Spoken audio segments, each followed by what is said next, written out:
Complicado aí ainda.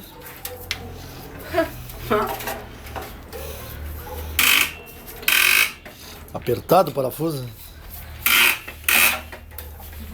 Se você...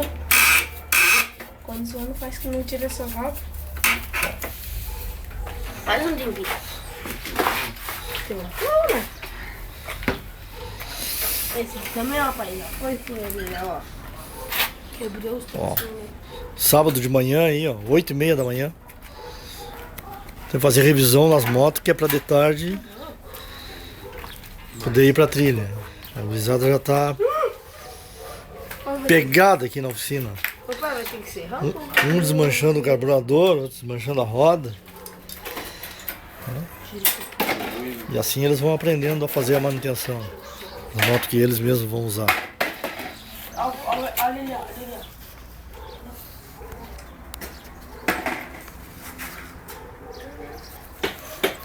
O Bruno, Tira um pouquinho de óleo, senão vai o Luciano e o Dudu. Peraí, tem Agarrado no carburador.